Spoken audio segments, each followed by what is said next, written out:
we are in the 25th verse, and we'll cover a few more verses leading to the end of the chapter. Since this is pretty much the end of the chapter, I would like to hear from you. The different devotees can cover different points as to what struck you from the first 24 verses of this chapter.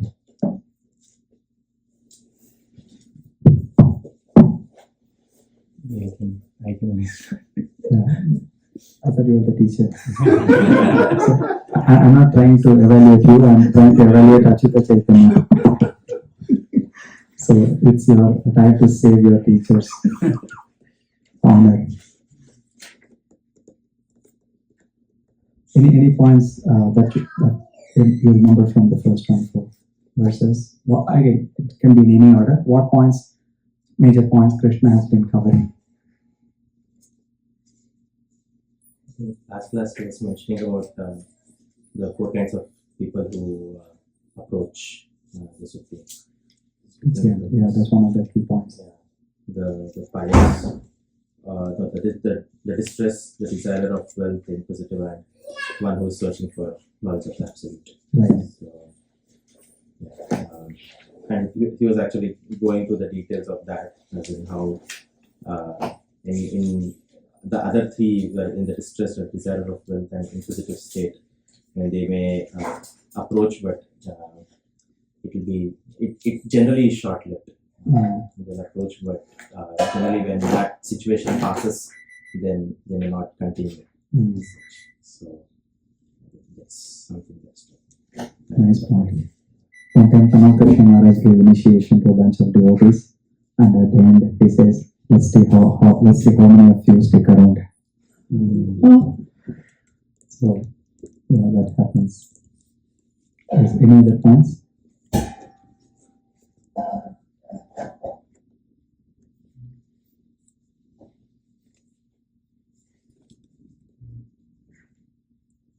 Don't be shy.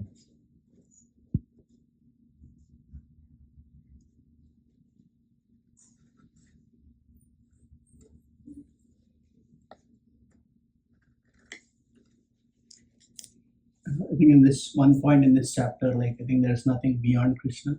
So I think he gives the example of pearls on a string. Everything is resting all the way. It's not obvious it's resting on Krishna, but I think he gave the example of pearls are all, if they're so close, we can't actually see the string. Right. And also I think that important point of there's nothing beyond, I think philosophically, because we can always ask, well, what is, maybe there's something behind, but he confirms. So, beautiful. Actually, if you really think about that example, pearls are strung on a thread, it's amazing because if you hold a pearl as a necklace, you only see pearls, but you don't see the thread at all if it's strung nicely. But it's the thread that's actually holding it. The thread wasn't there, all the pearls would just drop off. Right? That's how fundamental Krishna is to the creation. But he's also so expert that he can hide himself. In fact, this verse discussing 25, that's actually the point he's making. He says, I am never manifest to the foolish and unintelligent. For them I am covered by my internal potency, and therefore they do not know that I am unborn and infallible. So that's Krishna's magic. He's such an expert. So generally, in some of the best movies, they have this theme of the person committing a crime, but he leaves no evidence. And then, that's more intriguing than movie that leaves all the evidence and the police comes and finds it out like that, right? So like that, Krishna creates his world, but he leaves no evidence of his creation, which is why you can see so many atheists write books, how the whole world came from evolution and from Big Bang and other physical processes, because Krishna has given them equal chance to explain it that way without requiring him in the explanation. So even though it's like a create a perfect friend, leave no trace, like that is created this entire creation. But if you want to find Krishna, you can find. If you don't want to find Krishna, you don't find also. That's like the supreme intelligence. Any other points from the previous verses?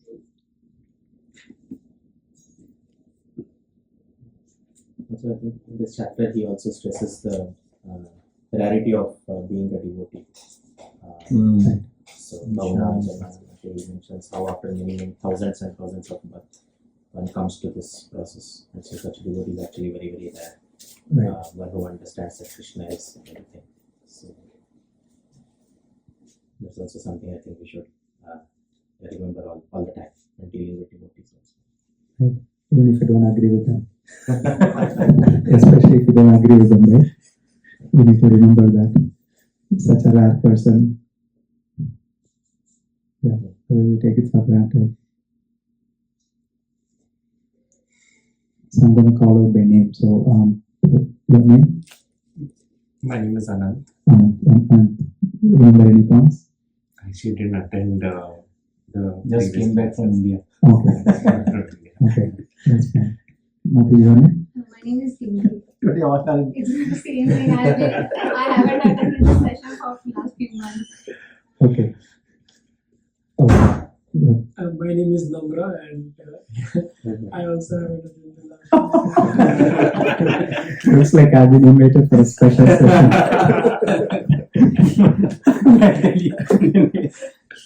I'm Ajay. I was actually the last session. We did talk about Krishna being the ultimate truth and other gods being about the demigods and the power you get when you start praying to demigods. We spoke about that, and there's this one more point in this chapter in which Krishna talks about the 4 kinds of people who do not come to Krishna. So that's another important point which was discussed in this chapter. Excellent. Very good summary. And Prabhu, your name? Okay. Abdul. Yeah. So I missed the last class, but by reading some shlokas just few minutes ago. Not necessarily last week. It can be anywhere in the they chapter. attended previous class.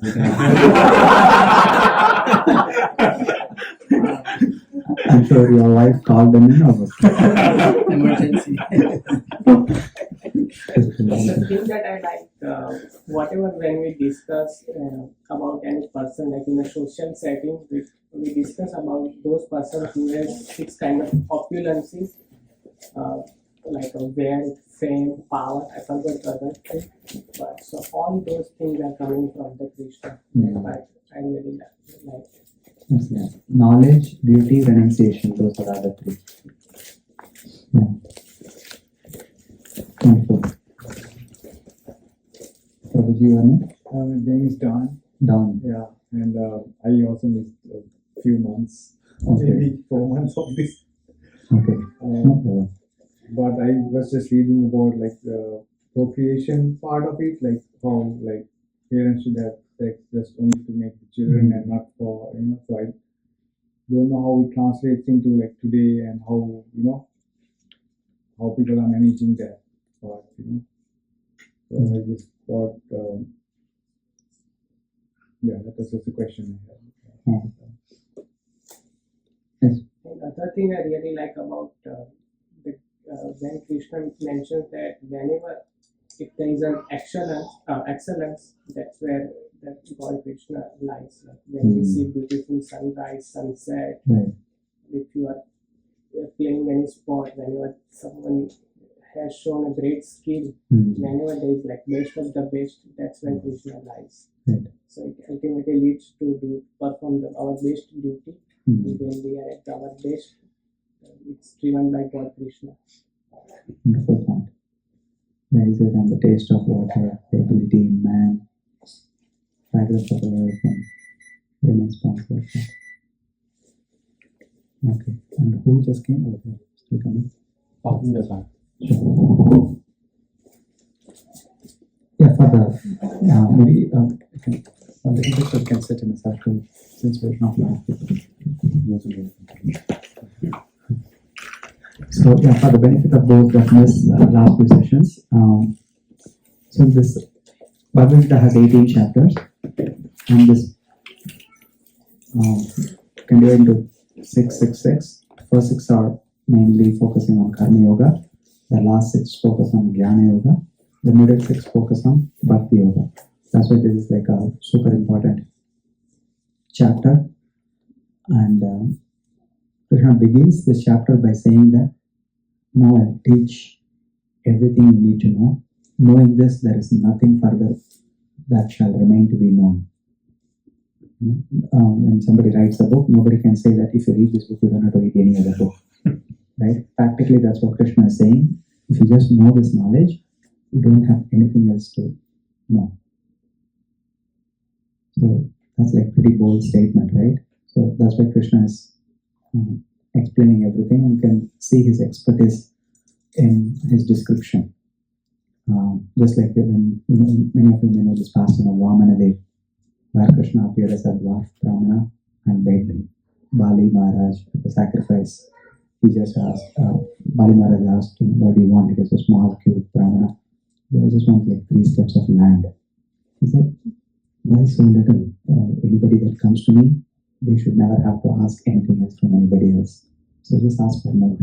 He simply says, if I'm not satisfied with 3 steps of land, I'm not going to be satisfied even with the 3 worlds. So that's enough. And then he says, well, it's okay, you can have it. And then he starts measuring. In 1 step, he covers the entire earthly planets, and another step, he covers the entire heavenly planets. And then he asks, where do I place my 3rd step? Because it kind of covers everything. So like that, Krishna knows how to pack things in a nutshell, and then that's why he is confident of explaining everything. So if you look in the beginning verses, like the verses 4 and 5, Krishna just covers the entire material world in 1 step. He says earth, water, air, fire, ether, false ego, mind, intelligence. These are all the energies this entire world is made of. So he finishes the entire material world in 1 step. And then he talks about the Atma. He says the Jiva, the Atma, the spiritual being that we are. He says that's another type of energy. And he says just whatever you see in this world is nothing but a combination of the spirit and matter. You can see what a level that Krishna addresses.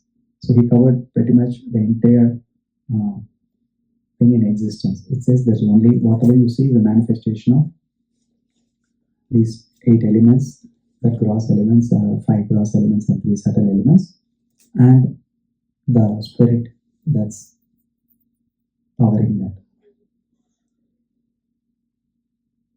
So how many of you are like a computer in computer science or software related jobs? Oh, yeah, so pretty much, so if you look in a computer, there may be lots of data stored, lots of things, right? But if you ask a person that's knowledgeable at the fundamentals, you just say everything that's stored is nothing but ones and zeros, right? You must have heard about this concept of binary. So basically, everything is just 1 and 0. So if somebody that knows electronics, then he can explain how everything is just different states of being, different combinations of these 1s and 0s. And then there is nothing more to it. Essentially, that's the essence of that technology. For somebody to understand that, he understands that this whole thing is a combination of 1s and 0s.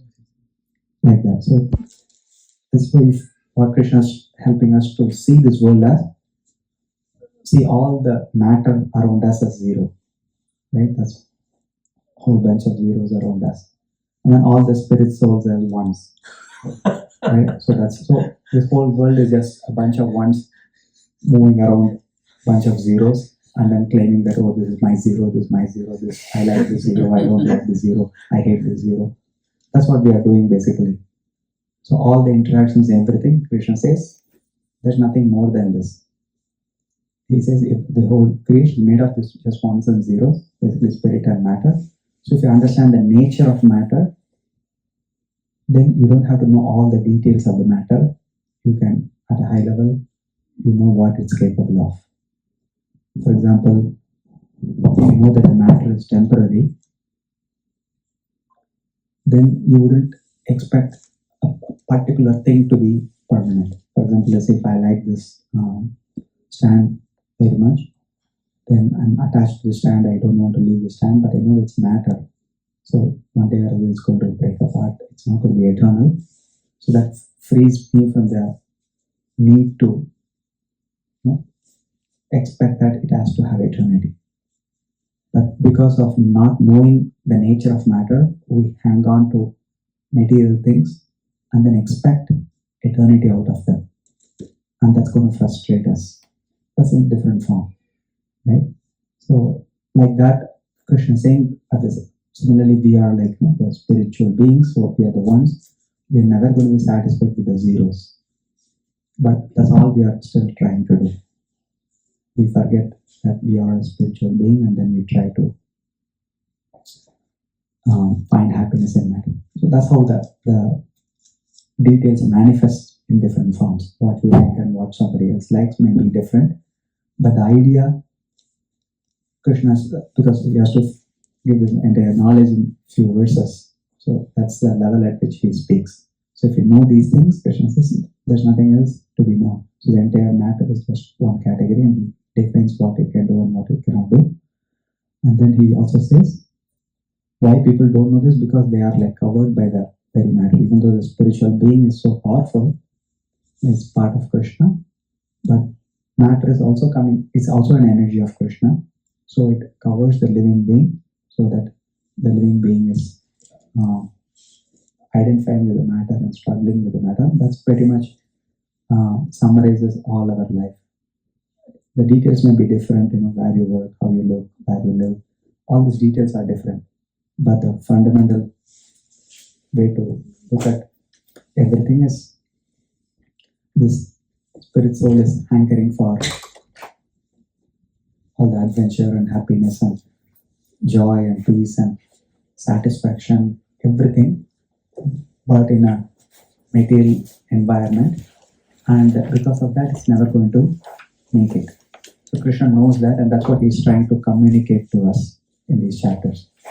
That's why it says once you know this high level, even if you don't, because all our material subjects are nothing but knowing the details without understanding the essence. So that's what he means by once you know this, nothing else remains to be known. Means if you know spirit and matter, then your focus will change and then you really get what you're looking for. So that's what Krishna is saying. There's nothing else except me, and that's where that point comes from, like you were saying. He says, ultimately, I am the final truth. There is not know the truth beyond me. Like that. And then he gives the example of how to, like, we talked about the strings, the pearls on a string. So we can't see the thread itself or string itself, but we can see the pearls. And Krishna is helping us understand how we can see him in this world. That's why some of the examples come from, and the light of the sun and the taste of water. So all these things that give us the essence of things, Krishna says, I am that essence. So that's how to see Krishna's creation. I mean, it's like, if you know some painters, you can see from the way of the paint, oh, you can say this is Ravi Verma's painting, because they have a certain signature to the painting. Right? You may not know every painting, but from the signature, you know who the painter is. So similarly, these are Krishna's signature, all these excellences, the best of the best that you see in this world. They are Krishna's signature of how great he is. You may not know Krishna directly, how great he is, but by looking at the excellence of anybody, and Krishna elsewhere later on says, all this excellence just comes from a fragment of myself.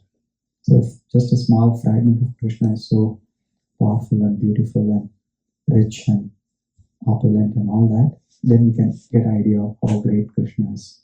So that's why Krishna is giving some examples to appreciate him, even in this material world, because even the material world is also a creation of Krishna. And then he tells how we are all covered by the modes, three modes of nature which powers this world: goodness, passion, and ignorance, and that's why we are suffering. And we are trying to get out of it by ourselves. And then he says that's next to impossible. Whereas one who knows Krishna and who understands this whole world as creation of Krishna and surrenders to Krishna, for him it's very easy to get out because he's not bewildered by the modes of nature. And then the question is, then why don't everybody do it? Then he says, yes, these are the kinds of people that never come to Krishna because they are so proud of their knowledge. They already have, everything. They have other desires. They don't want to know God or to deal with them. So these four kinds of people, Krishna says, they never come to me. And then he also tells four kinds of people that do come to him. And as Prabhu said, some of them come with purer intentions, some of them not so pure.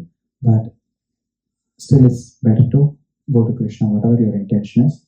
And then if you just stick around, gradually you'll be purified and then come to the highest point. And then coming to the highest point is one who has accepted and surrendered to Krishna. And Krishna says such a soul is very rare. And then Krishna also talks about not everybody surrenders to Krishna because we will come to some of that motivation in this in the last part, why that happened. But Krishna is very kind, so he wants to create a path for us. So even if we don't want Krishna, he still has his agents who can represent some kind of authority and then receive our respect and worship and love. And through that process, we gradually become advanced. So he has the system of devatas or demigods who are authorized representatives of him who can receive that worship on his behalf. And so he doesn't deal with us directly, but he deals and gives whatever we want through the demigods so that to accommodate the widest number of people. Just like we have a partner program, that company may not have enough thing to sell to everybody. They create these partners who sell to others. So because not everybody may be fit in one model. So a lot of devatas are there who gives different things, and different people may get attracted to different devatas, and Krishna creates a system to help us come to the highest point. So that because Krishna's created a system, somebody may not recognize him at the beginning, but that's fine. But as long as they do that part sincerely, they'll come to him eventually. And then the other class of people Krishna also talks about is people who think Krishna is material and or Krishna doesn't have a form. Even though Krishna is spiritual, they do not have proper understanding of who Krishna is. And then so these are the people that we call them as impersonalists. So Krishna talks about that. So basically, if you look, he pretty much describes all the types of varieties that we see in this world. People not going to God at all, or going to God for some material gains, and people who completely reject God. All categories of people. He's just explaining how everybody is here in this world. And then explain a few more details about himself, about his spiritual nature. And one of the my favorite verses, which is one of the reasons I agreed when you mentioned this chapter, is verse 27. That's such a powerful and wonderful verse. We always read that purport as well. It's one of the highlights. It explains a very, very important point. So we'll say 26 and then we'll go to 27. 26. Vedaham samatitani Vedaham samatitani vartamanani charjuna vartamanani charjuna bhavishyani cha bhutani bhavishyani cha bhutani mam tu vedana kasyana. mam tu vedana kaschana. O Arjuna, as a Supreme Personality of Godhead, I know everything that has happened in the past, all that is happening in the present, and all things that are yet to come. I also know all living entities, but me, no one knows. So, and the purport Srila Prabhupada mainly explains how actually Krishna's body, out of necessity, has to be spiritual. Because if assuming his body is material, then he cannot remember all this past, present, and future. So just the fact that Krishna remembers past, present, and future, because we don't know there's no evidence of a person in the material world with a material body having that capability. So just because Krishna has this capability, by definition, his body cannot be material. So he's spiritual. That's the essence of this verse. And verse 27. Ichchadvesha samuttena Ichchadvesha samuttena Dvandva mohena bharata dvandva mohena bharata sarvabhutani sammoham sarvabhutani sammoham sarge yante parantapa. sarge yanti parantapa. O sign of Bharata, O conqueror of the foe, all living entities are born into delusion, bewildered by dualities arisen from desire and hate. Purport by His Divine Grace Bhaktivedanta Swami Srila Prabhupada, Srila Prabhupada Ki Jai. The real constitutional position of the living entity is that of subordination to the Supreme Lord, who is pure knowledge. When one is deluded into separation from this pure knowledge, he becomes controlled by the illusory energy and cannot understand the Supreme Personality of Godhead. The illusory energy is manifested in the duality of desire and hate.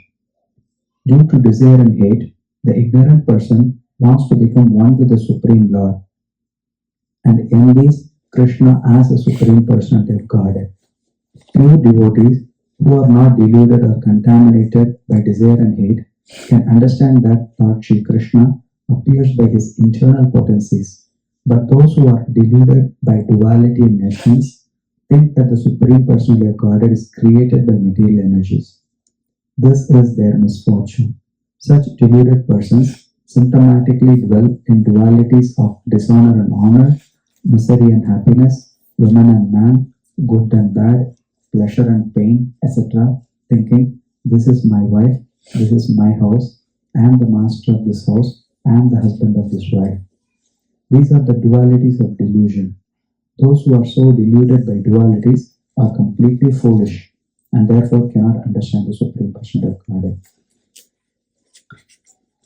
So in this purport, Srila Prabhupada, the first line, such a powerful statement, the real constitutional position of the living entity is that of subordination to the Supreme Lord, who is pure knowledge.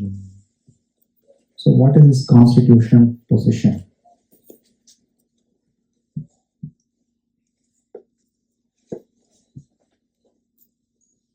Like in the true nature of an entity is to do what the Lord desires, like subordination of Lord. Right. Yeah, exactly. So essentially this verse explains actually why we are here in the material world. So it's in all of Bhagavad Gita, this particular verse explains this in such detail and clarity. Krishna says, Sarge Yanti Parantapa, which means, we again and again take birth, Sarge, while taking birth. So we go from body to body to body, just doing this one thing.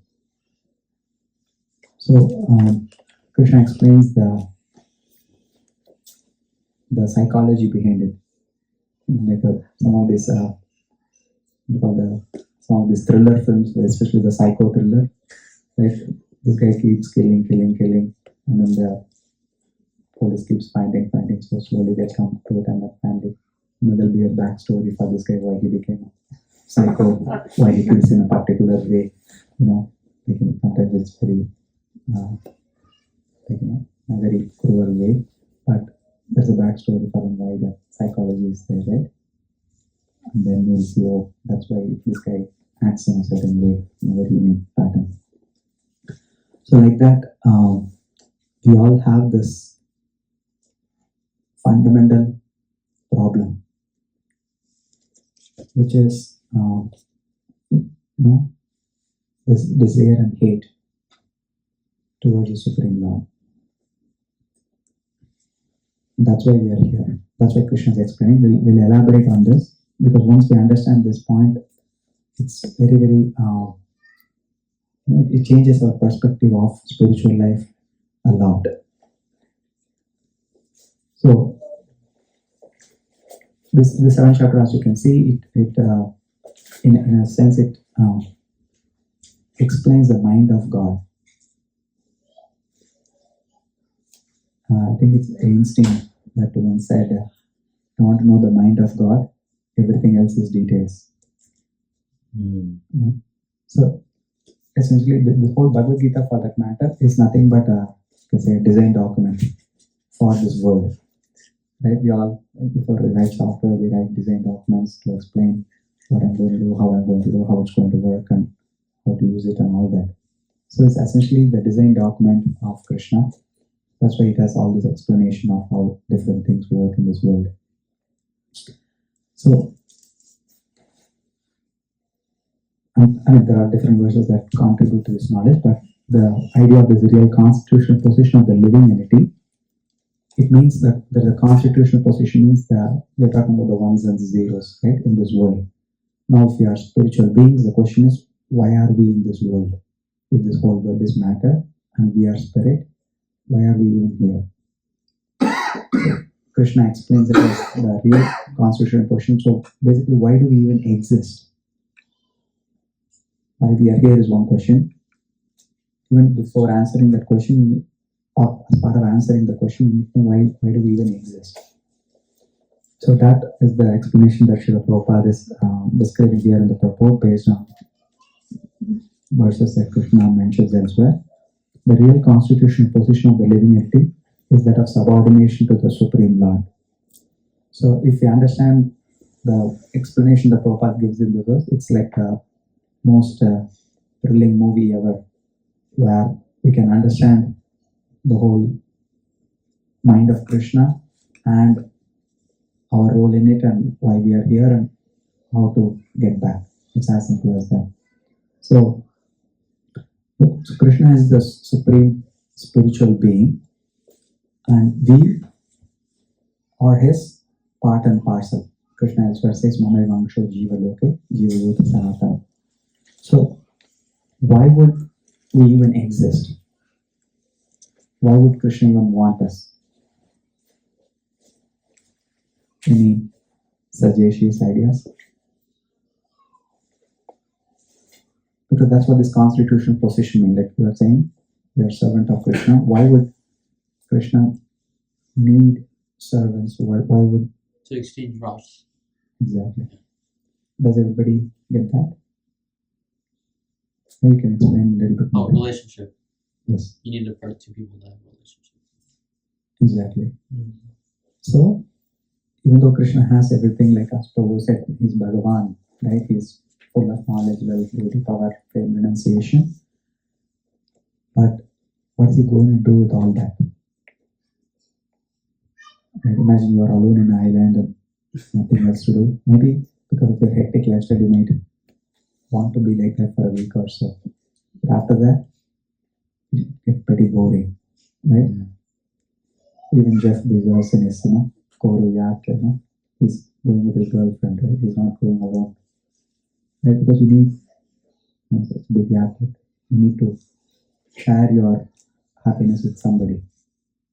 That's like a very fundamental need, you can say, right? Is that logical? So, Krishna, even though he's fully self-sufficient, unlike material beings who have a need. Krishna doesn't have a need. That's a big difference. But even when you don't have a need, when there is a relationship, it enhances the sweetness. So that's why Krishna expands himself into many of these jivatmas or souls, which we are. The different souls in this material world are nothing but small, minute aspects of Krishna, which Krishna has expanded himself into purely for the purposes of increasing his enjoyment. It's not that without the souls Krishna is suffering, not like that. I was just giving a material example how we get both. But Krishna is called Atma Rama, which means he's fully satisfied in himself. He doesn't need any external help. But at the same time, he wishes to increase his enjoyment. Yes, there's a particular enjoyment you get just by being yourself. And then there's another enjoyment you get by having a spouse. And then you get a different type of enjoyment by having kids. Right? It's all because even if you have a spouse, you will not get the same enjoyment that you have with a kid, right? You both have, you three actually. You know, right? Once you have a kid in the family, you have so much more exchanges. Right? It's a very different aspect of relationship that you will never explore. You cannot explore that with an adult. Right? I think it brings in a different dimension of joy. Yes, exactly. So, right? So when you're alone, of course, after all this, you want to again become alone. that's a perverted reflection of relationship in this material world. but at least everything is working out. So each of them contribute to a different type of sweetness of exchange, like that. So that's what Krishna is doing in the spiritual world. He has everything. He does not work, just play, work and play all day. And just as part of his enjoyment, he just expands into these different atmas that, and we are people in this world, even though we are 7 billion people, and there is billions and billions and billions of other species and living entities and all that. But we are still a very, very minute fraction of the total number of souls that are out there in the spiritual world. So they are a minority. So Krishna has this capacity to have relationship with unlimited number of these souls, with such personal attention to each and every soul. That's Krishna's greatness. So that's what Krishna is, and the whole reason for us to exist is to enjoy with Krishna. And that enjoyment is based on love. And to express love, how do you express love? By doing something for the beloved. So that's what we call as service. So when you say servant or subordinate, usually that rings a red flag in this material world, right? What? A servant, subordinate. Generally, you don't want to hear those terms. So the verse explains that's because of Dvesha, right? Generally, even if you go to a college, they say you are master of science. Imagine if they said you are a servant of science. How many people would want to enroll in that college? Right? Master. It's all about dominating, controlling. It's all about that attitude. That's also the Icha. That's what Krishna says, desire and hate. Right? Krishna says, actually Prabhupada explains a little later, we'll come to it. But you can say, because of that, it says, the ignorant person wants to become one with the Supreme Lord. That's the Icha, and Dvesha is hate. So we don't want to become servants, right? If the husband asks the wife to do something, or the wife asks him, "Am I your servant? I cannot do this." That's how they're not rebel, right? So we don't want to become servants in this world. Now, whereas that's our original nature, by the way. So that's again, the reason I explained the service here is actually a beautiful exchange of love. That's what service is. It's not like something that's forced upon us. So the service in this world is considered very menial. Whereas the real nature of service, if you understand what that means, it's pure expression of joy. So Krishna exists and he expands just to exchange and receive and give that joy. And Krishna has so much to offer. In fact, we read Krishna's mood in the Chaitanya Charitamrita where he says, actually, he likes being controlled by his devotees.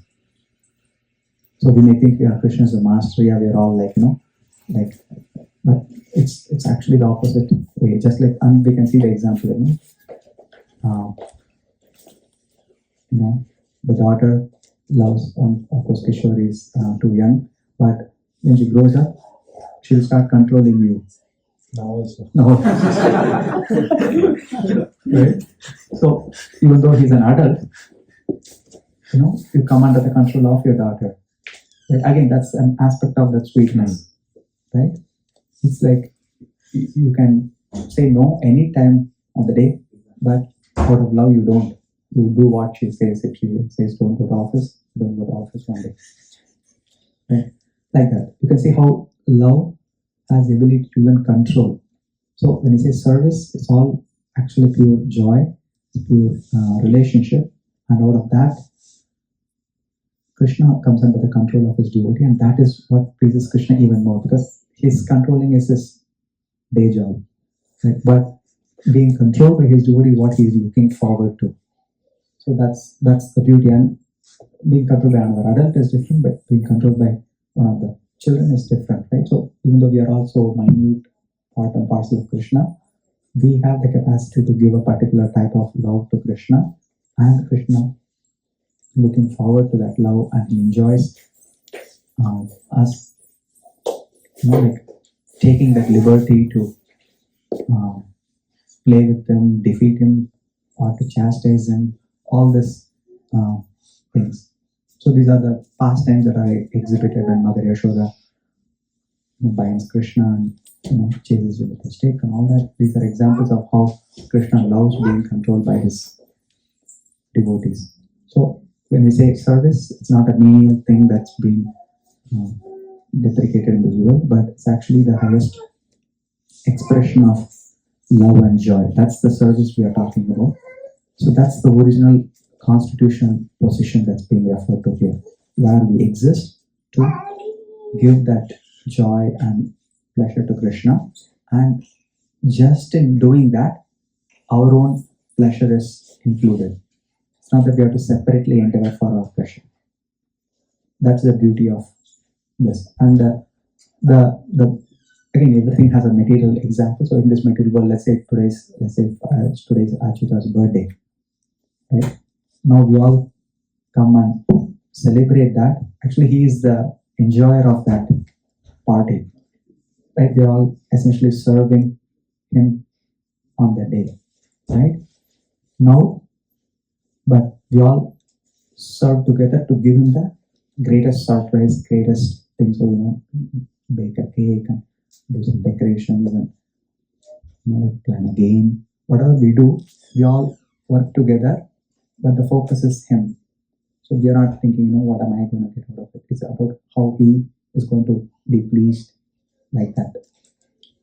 So we can see even in this material world, we are able to conceive of these things where we have pleasure by actually making somebody else happy, and all of us may be different, but we can all cooperate and enjoy together to satisfy somebody else. Of course, the problem is if we want to do it every day, then we may not be ready for it, right? Then we'll be saying, what about me, right?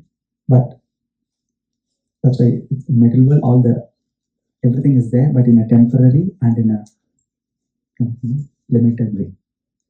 But that is the essence of these points, that Krishna is that center with which all the souls are so happy, contributing and making Krishna happy. And by doing that, they become happy. There's no other definition of their happiness. That's the real spiritual nature of why we exist. That's why even in this material world, actually, that's what we really seek in relationships. If a boy loves a girl, he wants her to fully be dedicated to him, and similarly, if a girl loves a boy, she wants him to be she wants her to be his life. That expectation is there for that complete dedication. So that's and we expect that purity, and we expect that selflessness in that relationship. Why? Because that's what we are made of. That's our real spiritual nature showing up. But unfortunately, in this world, because we are not so pure, we also have other material desires and we have expectations. We are not, even though we want others to serve us fully, we are not ready to serve them fully. Right? Because that we are not exhibiting that pure relationship. That's why relationships start off with a lot of expectation and then they break over time, because that real exchange is not there. But that doesn't negate the fact that that's what we are looking for. And why we are looking for that? Because that's our real nature, and that's the original purpose for which we exist in the spiritual world. So the evidence or the proof of the fact that that's our real nature can be found in even if you analyze our everyday dealings with others. Right? That's why I'm comparing, because all these things that Krishna is talking about, or Srila Prabhupada is talking about in the purport, they're all practical, and they're all practically pursuable even in this world. It's not that these are concepts only in the spiritual world. Because we are the same beings from the spiritual world, just by analyzing our own nature, our own motivations, our own actions and interactions, we can understand all this to be the truth. So, as part of that relationship, there's also choice for us. Because if there is no choice, then what is the use of that relationship, right? Like if somebody is serving you and they don't have any choice, it's like almost like a forced labor, right? So if you point a gun at somebody and says, love me, and they don't have a choice, they have to love you, right? Or at least pretend to be so. But that's not what pleases you, right? If you force somebody to do things for you, it's not. But if you had the full freedom to do something different, but still you choose to do that, that gives you greater pleasure. And then, again, coming back to the material world, for a simple example is, let's say I'm going north to Milpitas, right? And let's say you are going to Fremont, and then you say, I can drop you on the way back. Oh, I said, that's great, right? Now, let's say you are going south to Santa Cruz, and you say, no, I'll drop you and then go back. Why you have to do that? Like you are going the opposite way. You say, no, it doesn't matter. You see the difference? If you're going and doing it on the way, that's one level of service. But if you don't have to go that way at all, and you're going the opposite way, it's going to be double the time for you, but still you want to do it with the same enthusiasm. You can see, right? Like serving somebody when it's on the way is one level of love. Serving somebody when even out of the way, that's the next level of that love. We can appreciate this even in this world. That's why I'm giving these mundane examples, because these concepts are not lofty. We are experiencing them. We are dealing with them all the time. Just that we don't connect that with Krishna and this feelings like that on a daily basis. So if you're doing something out of the way, then that pleases even more, right? So that's how Krishna has designed everything. So this entire material world is the option that Krishna has given us So at any point of time, you can just go and be on your own. You don't have to serve me.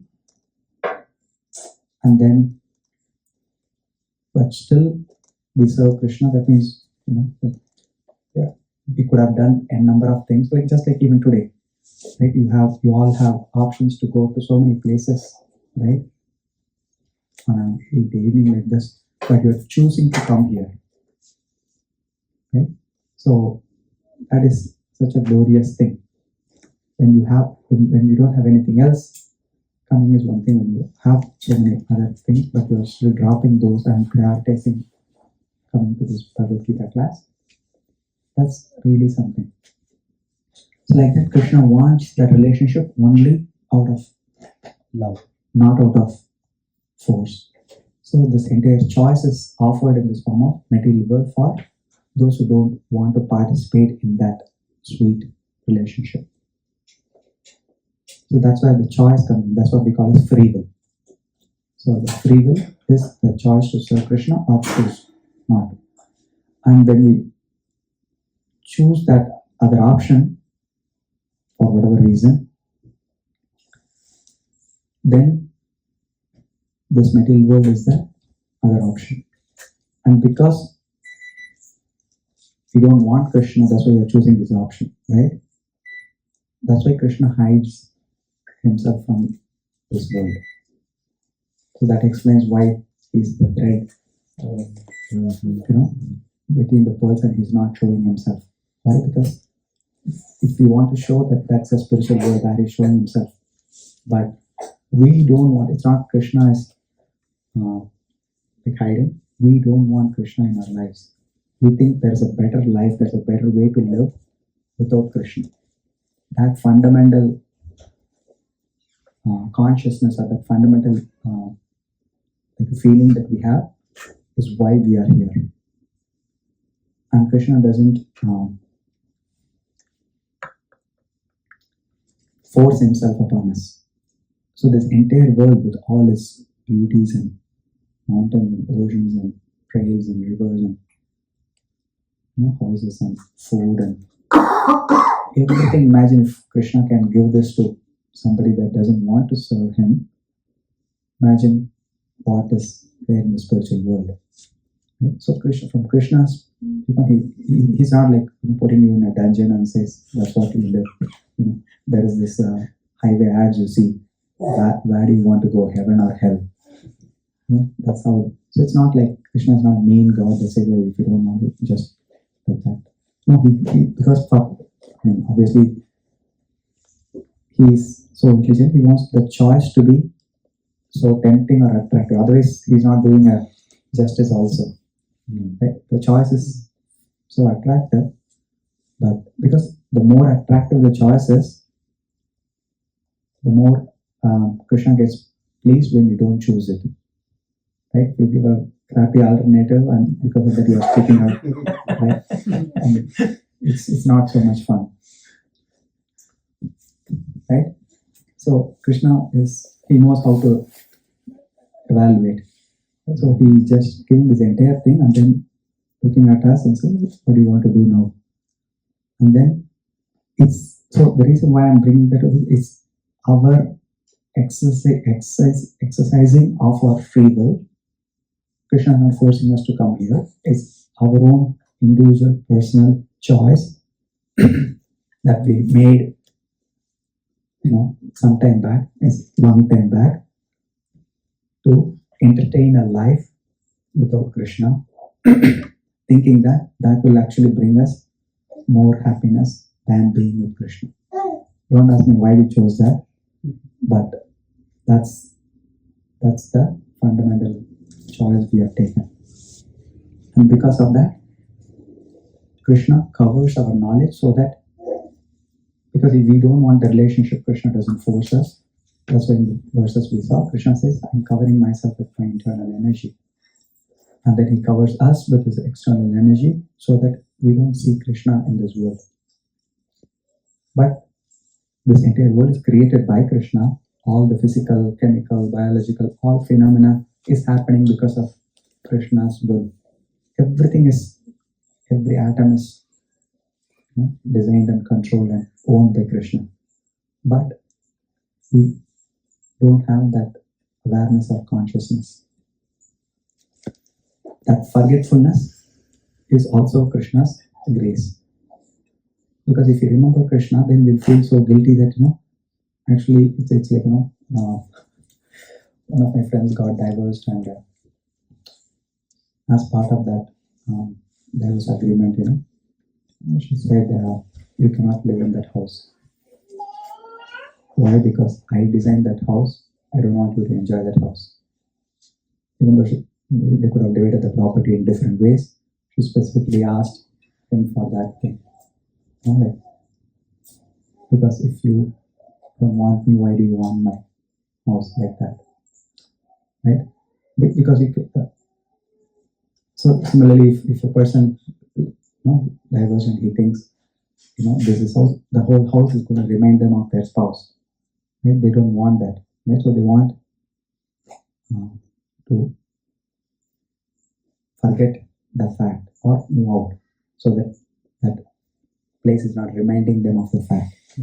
So similarly, this material world, Krishna gives that forgetfulness, so that we don't have that feeling of guilt or that thing that, by Krishna, I don't want that. I'm independent. So he gives us a full freedom, and that's freedom is expression of this forgetfulness is that an expression of that freedom he has given us, so that we can exercise that freedom fully. Because if we remember that, all these things, then we can't enjoy this material world. And so Krishna gives this forgetfulness. That's why we don't even remember our past lives. Like Krishna says, I know past, present, and future. But why he covers from us? So that we can enjoy, thinking that there's nobody to control me.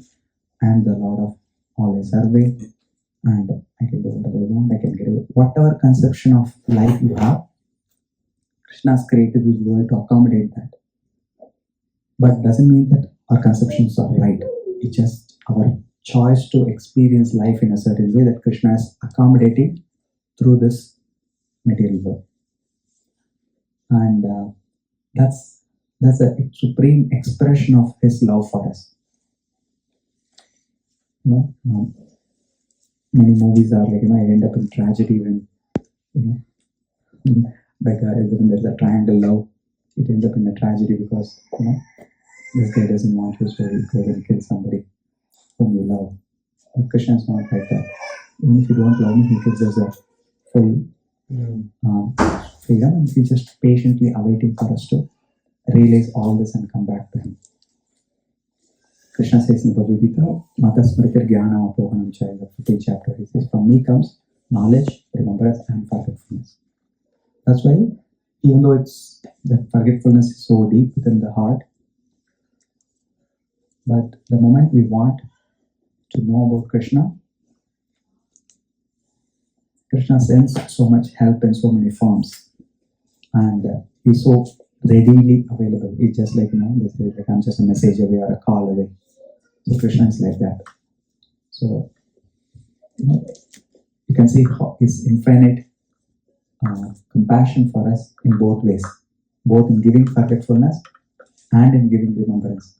So, the main thing to remember is we are exercising both choices.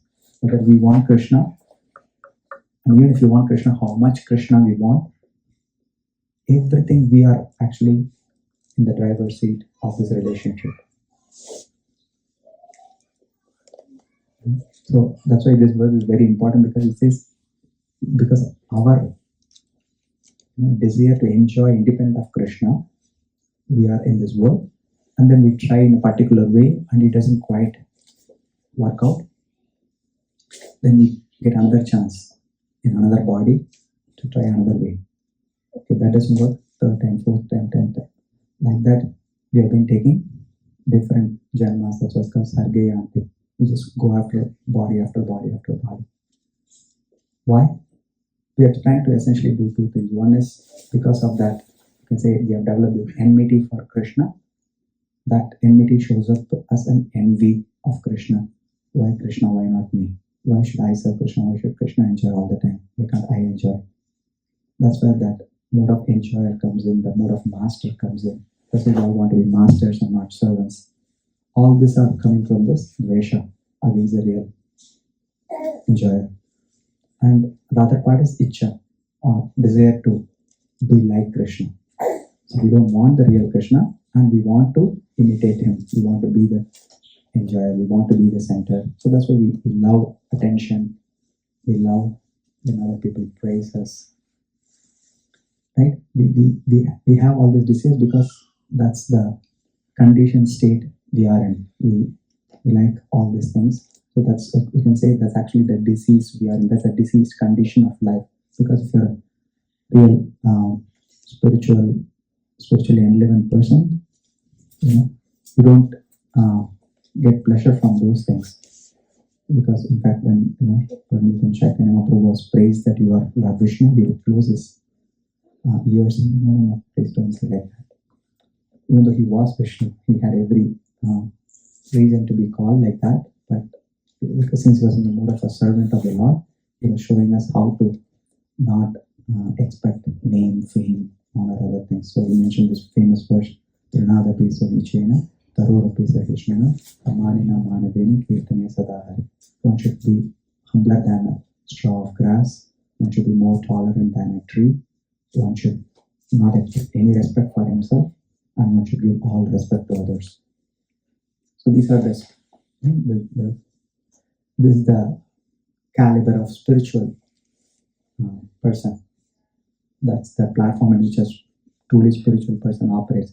So same thing, lust, anger, greed, pride, illusion, all these things we acquire as part of this deal to be away from Krishna. Because how do I be the center? So I want to impress upon others that I have something that's worthy of attention. That's what all the Facebook likes and the Instagram likes. And if you look at all the posts, again, we all have this tendency already, and social media has made it so easy to hanker for that, right? So you can see how, again, we can't blame anybody because we have the desire. So Krishna arranges for the fulfillment of those desires through this technology and these companies and through that kind of a culture, right? So it brings out like that. Everybody does some silly thing and then they become viral and all sorts of crazy things happen because Krishna is saying, this is your playground. Do whatever you want. Try every combination you can. See where it goes. Right? That's why you have all sorts of people. Right? From the, yes. So you mentioned that the more attractive the material world is, and even if then you choose to be with God, then Krishna gets pleased more. Is that the reason the potency of bhakti is increasing in like Kali Yuga as compared to Satya Yuga? Like I remember that he mentioned that in Satya Yuga you had to do a lot of jap, and then in Dwapar you had to do a little less, but you could still get the same results. And then in Treta, and then in Kali Yuga, you just even like with just speaking the name of the God, it has so much potency that it can take you, or at least bring you closer to God. So is that the reason? Because in Kali Yuga we already are surrounded with so much of other material world that even if with so much of like attraction of material world around you, if you just say Krishna, it still has that same level of potency, because maybe in Satya Yuga there was not so much of distraction or material world. Exactly. Yeah, it's according to your capability, right? So if you're capable of more, your test is higher. Here, Krishna is saying you to just chant. That's way more than I expected. Because you can see how many people are doing that even, right? So the bar gets lowered according to capability. Yeah, that's right. That's right. Again, the way to understand Bhagavad Gita is all about relationship. In fact, Giriraj Maharaj tells it so nicely. He says, Krishna consciousness is love masquerading as a philosophy. So every verse in this Bhagavad Gita is nothing but Krishna's expression of his love for us. That's what Chaitanya Mahaprabhu says, in the Srimad Bhagavatam, every syllable is actually glorifying Krishna. So when we have love, we can see Krishna's love in this Bhagavad Gita. So it shows up as a philosophy, but if you look at every aspect of the philosophy, it's all nothing but love that Krishna shows for us, and he wants us to receive that his love in the pure form. Right now also we are receiving the love, but it's in a temporary, limited, contaminated form in this material world, because of which we are not experiencing what we set out to. And Krishna wants us to learn and know that in our own terms, and is waiting until the day we are ready to do that. So everything is, as I said, forgetfulness is a mercy of Krishna, and we can see how forgetfulness even is actually a form of his love. Then what about everything else, right? So that's how the relationship is. It's all about love. So whenever we read Bhagavad Gita or do any spiritual activity or deal with devotees or do anything, we have to keep this perspective in mind. So this is my real constitutional question, is to exchange this love for Krishna.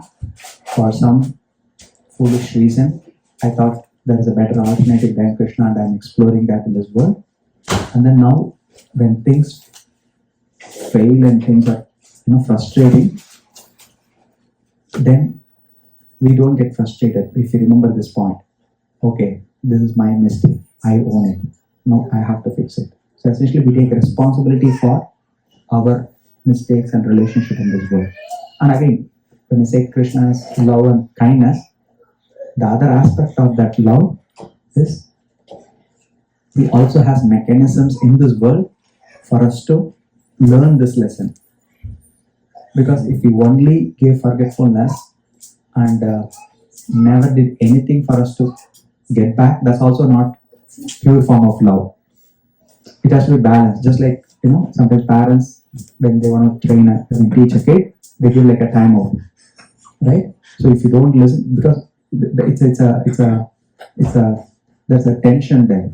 You want to love, you want to do the best for your kid, but you cannot also do everything the kid wants. Then you'll be spoiling them. But the kid wants, let's say, you want to watch TV all day, but not study for exam. How do you balance that? You don't say, okay, watch TV because I love you, or you say, only study because I love you. Both are extremes. And the middle position is, okay, watch for 1 hour, but study for 4 hours. How is the day? So that's balanced, right? Like that, Krishna is the best parent as well. So he knows that we cannot be happy. He knows that. We don't know that, but he knows that we cannot be happy in this world. So how does Krishna teach us this without showing himself, and in a gradual manner for us to automatically come to gradually come to this point?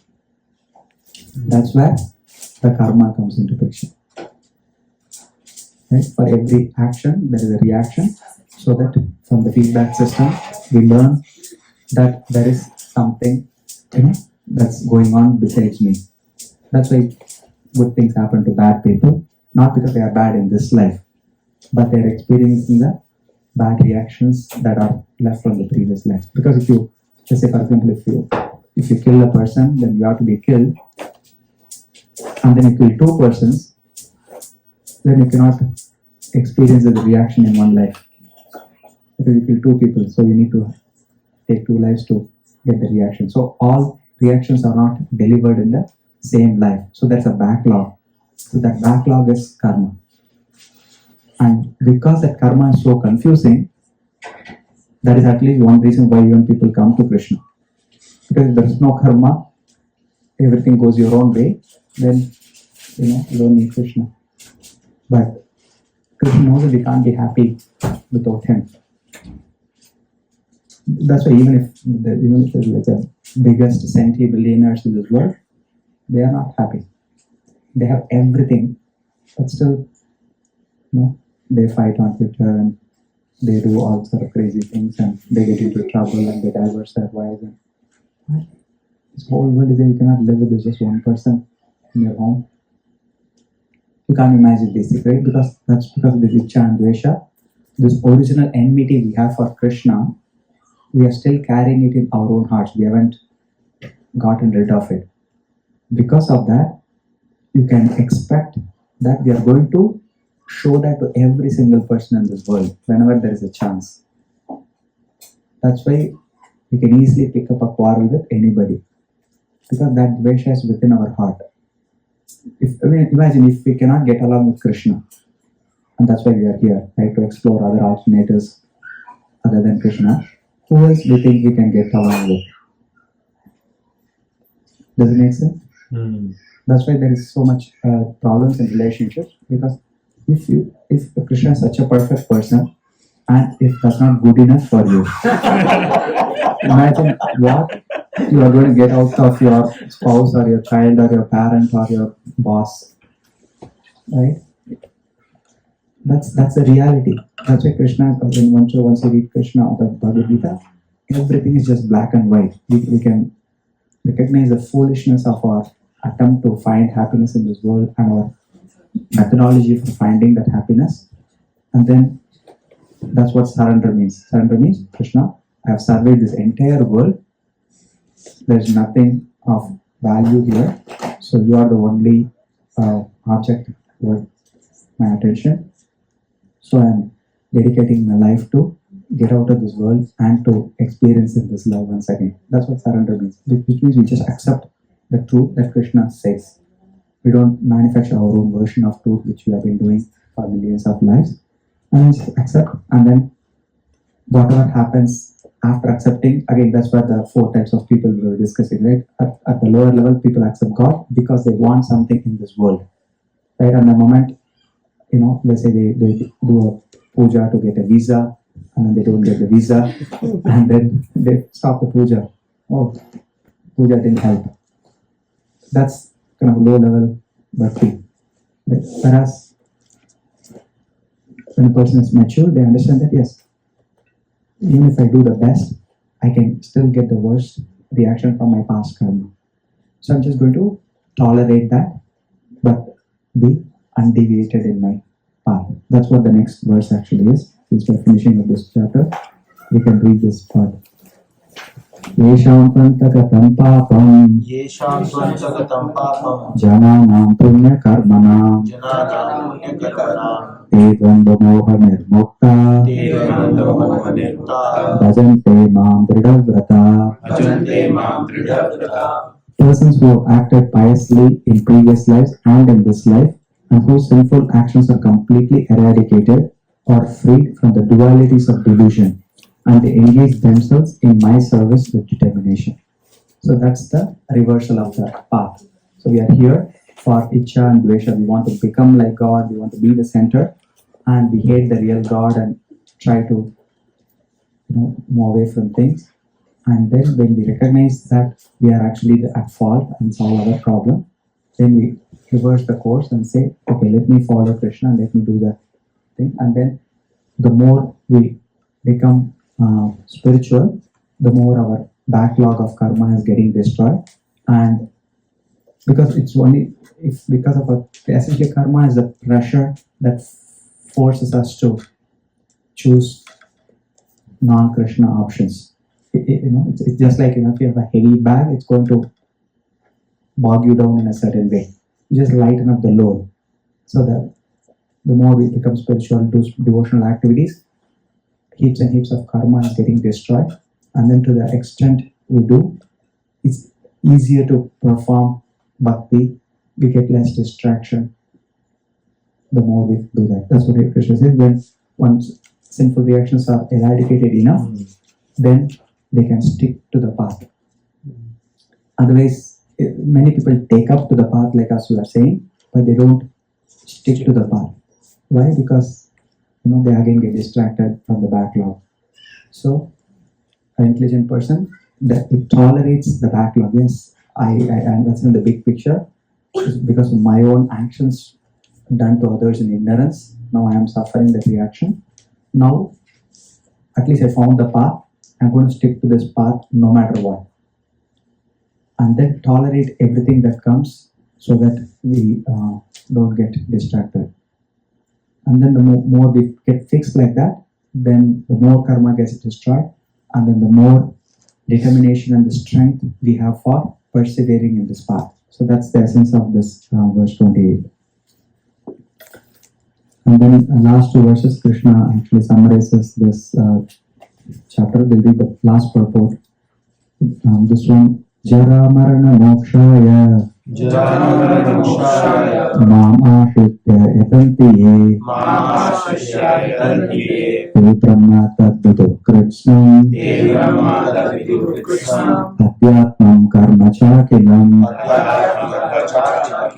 Intelligent persons who are endeavoring for liberation from old age and death take refuge in me in devotional service. They are actually Brahman because they entirely know everything about transcendental activities. Basically, this is what we summarize. So once you know this truth, Brahman means spiritual being or spirit, and Krishna is this Parabrahman.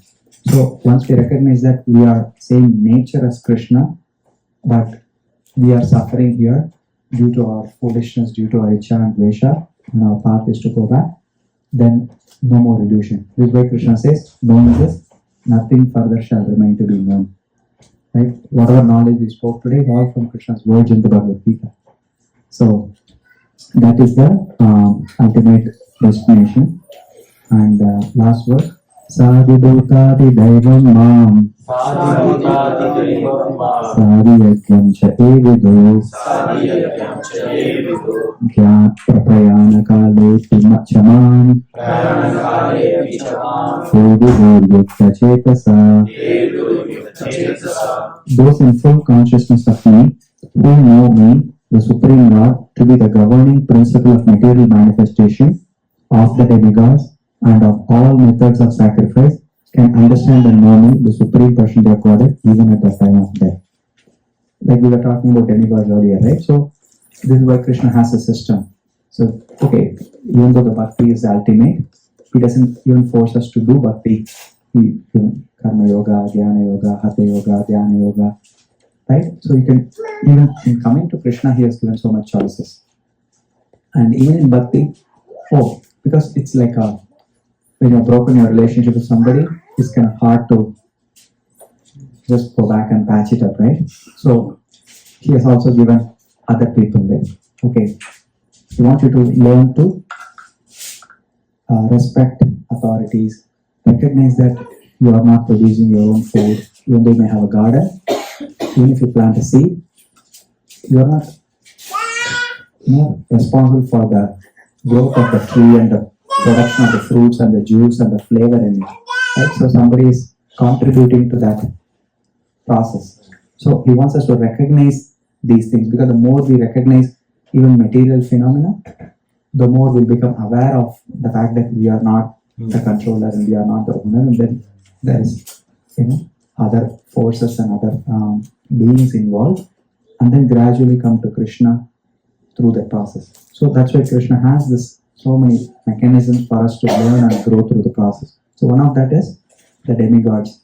So even if Krishna says, I'm not ready to surrender to me, but because you want something, you recognize that the demigods can give you, at least surrender to somebody. At least do that. Because by doing that, then gradually you'll come to me. That's why the purpose is there. And at the same time, don't be stuck there, because that's why Krishna says, I actually give you all the benefits, but through the demigods. Because even if you don't have the faith in me, you want, because when you go to Krishna, he'll give only in his terms.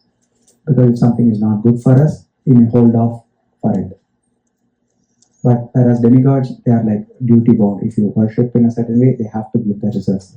So that's why, again, we are recovering from our disease condition to some extent, but not ready to give ourselves fully. So for that, Krishna accommodates those, interactions through the demigods, so that they'll give you, at least you are recognizing the authority, you are recognizing somebody, some higher power. At least you're doing it, because that culture will help you eventually when you come to Krishna. You'll divert that attention to Krishna, and then that's why. So you can see every aspect of every verse and every arrangement that Krishna has is coming back to this original constitutional position that we talked about. So Krishna never misses the target.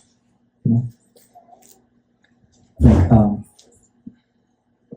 Achyut and I are working in Broadcom.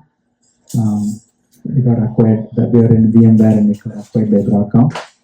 So the Broadcom CEO is like, I was telling Krishna Swarup on the way, he was extremely focused in money.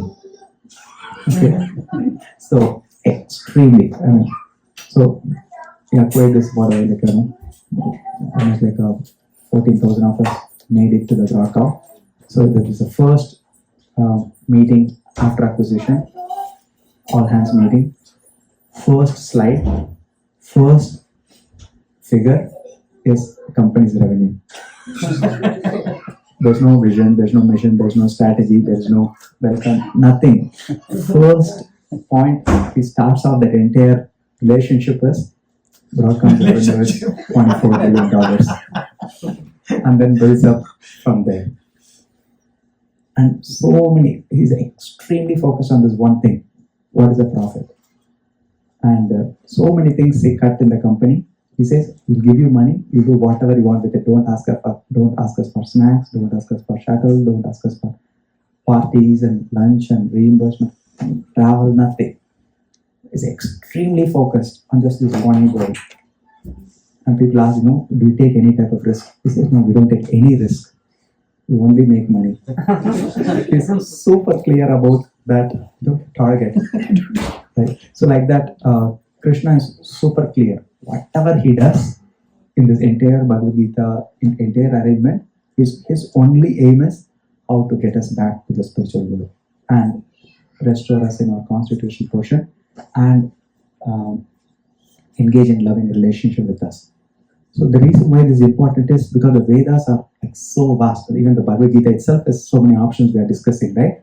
But if you go to the broader gamut of Vedas, there's plenty and plenty of like items and concepts and worships and processes discussed. But they're all just to give the breath so that somebody gets plugged in somewhere. But the moment you get plugged in somewhere, and then the train takes you back to the spiritual world. So if we know this message of Krishna from the Bhagavad Gita, we don't get distracted that there are so many options. Right? But because different people are at different levels, something may attract them, something else may attract somebody else. So he has given this breadth. But in all the aspects, even it may look like as I said, it may look like a punishment, it may look like love, it may look like demigod, it may look like nature, whatever there is, Krishna's ultimate goal is through that, how do we get back? So we have to remember that focus, and then that's what this 7th chapter Krishna is giving this. Because nowhere else in the Vedic scriptures, this knowledge of this highest truth is given in this direct form. Why? Because we don't want that knowledge. That's why there are so many other processes. Oh, you don't want it? Okay, you can do something else like that to get to this point. But then finally, at some point, somebody has to tell you the knowledge, right? So that's what this Bhagavad Gita is. That's why Bhagavad Gita is so special, because it gives the purest knowledge without any filters. That's why Krishna is just like, okay, I waited enough, now I'm going to give the full knowledge. Right? Like that. But even if the Bhagavad Gita can say there are so many choices, but Krishna's focus is always in every chapter is come back to me, perform bhakti, perform devotion, because that's what will make you happy. So that message is, if we read it clearly, especially the beautiful translation like what Srila Prabhupada has given us, the message is super clear. Then we take full responsibility for our actions and then we can proceed. Now, especially when you know this is the truth, why waste time like dilly-dallying here and there? Just focus straight on the goal. So that's the message that Krishna wants us to get. So we'll just complete with the purport of the last verse, because that summarizes this entire chapter. Purport by His Divine Grace, Persons acting in Krishna consciousness are never deviated from the path of entirely understanding the Supreme Personality of Godhead. In the transcendental association of Krishna consciousness, one can understand how the Supreme Lord is the governing principle of the material manifestation and even of the demigods. Gradually, by such transcendental association, one becomes convinced of the Supreme Personality of Godhead, and at the time of death, such a Krishna conscious person can never forget Krishna. Naturally, he is thus promoted to the planet of the Supreme Lord, Goloka Vrindavan. This 7th chapter particularly explains how one can become a fully Krishna conscious person. The beginning of Krishna consciousness is association of persons who are Krishna conscious. Such association is spiritual and puts one directly in touch with the Supreme Lord. And by His grace, one can understand Krishna to be the Supreme Personality of Godhead. At the same time, one can really understand the constitutional position of the living entity and how the living entity forgets Krishna and becomes entangled in material activities. By gradual development of Krishna consciousness in good association, the living entity can understand that due to forgetfulness of Krishna, he has become conditioned by the laws of material nature. He can also understand that this human form of life is an opportunity to regain Krishna consciousness and that it should be fully utilized to attain the causeless mercy of the Supreme Lord. Many subjects have been discussed in this chapter: the man in distress, the inquisitive man, the man in want of material necessities, knowledge of Brahman, knowledge of Paramatma, liberation from birth, death and diseases, and worship of the Supreme Lord. However, he who is actually elevated in Krishna consciousness does not care for the different processes. He simply directly engages himself in activities of Krishna consciousness and thereby factually attains his constitutional position as an eternal servitor of Lord Krishna. I'll repeat that last line. This is one of the most important parts of this entire chapter and this purport. He who is actually elevated in Krishna consciousness does not care for the different process. Okay, this is the line I want to repeat.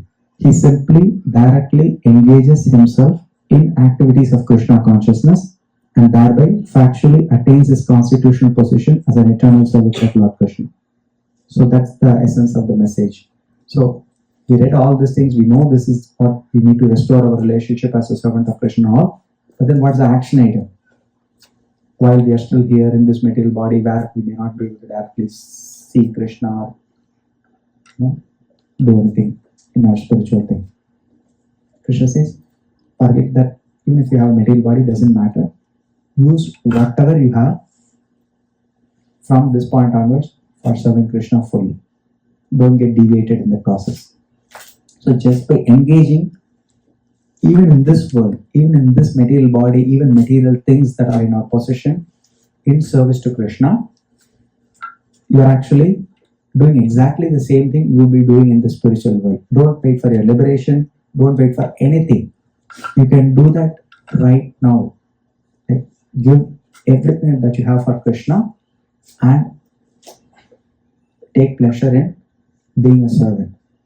That doesn't require any other processes. It doesn't require us to become a sannyasi or do anything. Whatever we have at this moment, from this day onwards, I'm going to dedicate myself fully to Krishna, and then that's the only thing we need to do. Basically, perform devotional service even in this life. And what is the example of devotional? Like how they are doing this wonderful prasadam, right? And Prabhu is arranging his programs, singing kirtans, printing books, distributing the books, everything, maintaining a temple, cleaning a temple, or even in our own house, using the house for Krishna, hosting devotees like how Prabhu is doing, hosting. So everything we can utilize whatever we have for Krishna's service, even in this material world, even with our material bodies. By doing that, we are actually showing Krishna that we really want to revive this relationship. So essentially, this is like a trial or a probation. Like if already we have all these things, and if we are not ready or we are not willing to utilize what we have in this material world for Krishna, or we are holding back things, then that's the same mentality we'll carry in the spiritual world also, right? So why do you want to go there? So again we take birth. That's what So if you want to stop the cycle of birth and death and attain to true knowledge, we need to demonstrate to Krishna that that's the only thing we want. Because what if we wanted it, but then we change our mind later on, and then we'll be in a miserable position in the spiritual world, where everybody is serving Krishna, and then I'll be thinking, what about me? Right? Krishna doesn't want us to have that difficulty. So he says, do you really mean it? Right? Like he doesn't want to be whimsically make a dish one day and then go back next day. So that's why he's observing us for this length of time. Do you really mean it? Okay, that's fine. What about this? What about I give you a nice wife? Do you still want to serve me? What if I give you beautiful kids? Do you still want to serve me? What if I give you this disease? Do you still want to serve me? What if I give you this big tax bill? Do you still want to serve me? So like that. So every thing that Krishna throws at us, he's actually testing us. Do you really want to serve me? And if we say yes repeatedly, like Drida Brata, then Krishna says, okay, I trust you. And then no more material birth and death. So we are reached in a constituted portion where we can serve Krishna fully in the spiritual world. But to get there, we need to prove to Krishna. So actually this is one thing Vaisheshika Prabhu says, right? Many times we think, can I trust Krishna? But what we should be thinking is, can Krishna trust me? We focus only on, is Krishna real? Does Krishna really exist? Can I really trust God? But can God trust us? That's an even bigger point. Right? So that's why this line Prabhupada is saying is the most, you can say, action item. Every meeting we have an action item at work, right? So this is the action item for this. He says, he simply directly engages himself in activities of Krishna consciousness and thereby factually attains his constitutional position as an eternal servitor of Lord Krishna. So it's not that our constitutional position we talk about is just theoretical. It can be experienced even in this life, even with all the material encumbrances we have, just by engaging and learning how actually it is pleasing to be a servant and not try to be a master. Once we get that taste, then we can proceed on the fast lane. Because we know that yes, this is exactly what I want to do. Let me do more of that. Let me give everything to Krishna, and show to Krishna that we really mean that we want this relationship. In such a situation, he takes pleasure in hearing and glorifying the Supreme Lord in pure devotional service. He is convinced that by his doing so, all his objectives will be fulfilled. This determined faith is called Drida Vrata, and it is the beginning of Bhakti Yoga, or transcendental loving service. This is the verdict of all scriptures. The 7th chapter of the Bhagavad Gita is the substance of that conviction. You see how powerful these purports are and how brilliant Prabhupada is, right? Without such a crystal clear explanation, we'll be lost all over the place, right? Because so many Vedic scriptures are there, so many class are there. Prabhupada boils down everything to this thing. Just serve Krishna, and then you can become a servant of Krishna in the spiritual world. So the main action item is to find some service that we can do on a regular basis, not occasionally, not here and there, not like when I want, when I feel like, not like that. There has to be a regular service which we'll do no matter what. It can be the simplest of things, I know one friend of mine, she, wherever she goes, she always finds way to serve. Like when you're attending a program, we go and have fun and talk and enjoy prasadam and all that, which is good. But her thing is, she'll first go to the kitchen or find some. So it's like, she's currently living in Texas, so we always tease her. The Texans have this thing, right? We are Texans first before anything else. So like that, we are servants first before anything else, right? And she practically manifests that. That's something we can learn, like how I can act as a servant of Krishna, of spiritual master, of devotees, because we don't see Krishna directly, so we serve Krishna through the spiritual master and the Vaishnavas. So we have plenty of opportunity to do that. Are we willing to take it up? So find some practical service you can do for Achyuta, for Nityananda Rai, for temple, for your spiritual master. Find something that you will do no matter what. Just from that one small thing, you can see your entire spiritual life blossoms like anything. Because that's the power of bhakti. Just the smallest thing. That's why Krishna says, just chant my name. He's not even asking you to even physically do anything. Just chant. Just by doing one thing, then it leads to another and it leads to another, and then you become fully Krishna conscious. Like that. So there's one action item I would like to request is chant at least one round of Hare Krishna Mahamantra every day if you're not doing it, and pick up one service that you can do every day or every week or whatever that frequency is. Just pick up one service, ask Achyuta, he'll guide you. There are so many services at the temple, so many services we can do for this community. Pick up one service and try to do no matter what. Try doing that and see how much benefit you can get by just that one focus. From one of my friends, he started writing one daily article for on Srimad Bhagavatam. It's like about 18 years now. He's still continuing that. No matter what, because he may have internet connection or not or whatever, he will make sure that he arranges his life in such a way that he can send one article about Krishna he has a mailing list. He'll send one every day. Imagine doing for like 20 years now, 18 or 20 years now.